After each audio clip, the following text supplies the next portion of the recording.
Welcome to our Devos. This week we are talking about trials. This is trial talk.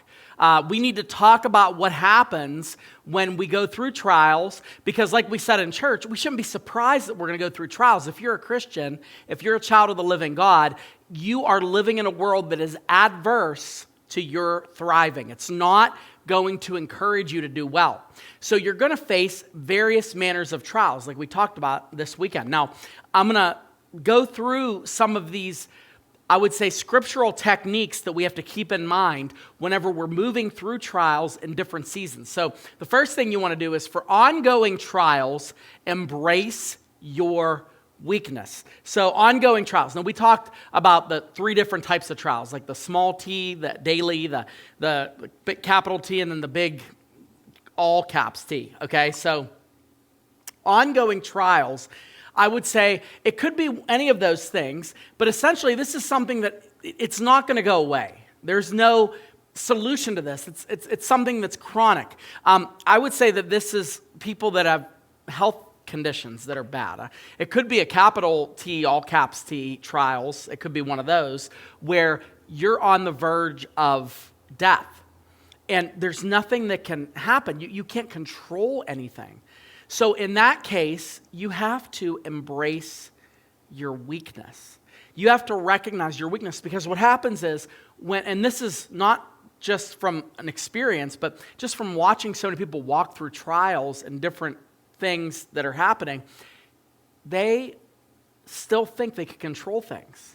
And the moment that you stop and you realize, oh my gosh, I can't control anything. Like I literally am helpless right now. The moment that you realize that and embrace your weakness, it gives you an opportunity to see God's strength. Now, the Apostle Paul dealt with this expressly in his own battle with an ongoing trial. In 2 Corinthians chapter 12, verses 9 through 10, he pleads with God, and I've preached on this so many times, but there's so much depth in this little passage of Scripture. He pleads with God to take away this condition. Now, we don't know what it is. It could be an infirmity of some sort. It could be like a condition that he's dealing with, a physical one. Some people believe it was a mental condition, like maybe anxiety, discouragement, whatever. But he pleads with God 3 times to take it away, and God says no, and this is what he says. He says, my grace is sufficient for you. My power is made perfect in weakness. My power is made perfect in weakness. Therefore, I'll boast all the more gladly in all of my weaknesses, so that the power of Christ may rest upon me. For the sake of Christ, then, I am content with weaknesses, insults, hardships, persecutions, calamities, trials, right? For when I am weak, then I am strong. He shifts the perspective, and instead of saying, I'm going to get better through this, he goes, I'm weak. There's nothing I can do about this. God said, no, I'm not taking it away.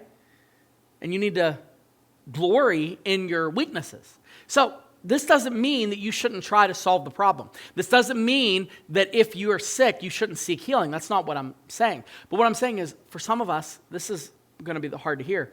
Your situation just flat isn't going to change. It's not going to change. It's okay. And you have to make a choice. Remember, we talked about trials are about choices. And the choice you have to make is, am I willing to submit myself to say, look, I don't have the strength. I need his strength.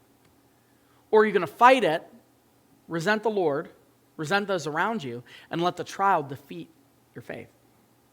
I suspect because you're watching this, you're going to embrace that weakness. You're going to embrace that part of you that says, you know what, I am not going to be healed from this. This isn't going to be fixed. I know I made a mistake and it's irreparable, but he's strong no matter how weak I am. And I'm going to embrace where I am and just believe that God is still God and I am not. And that's okay.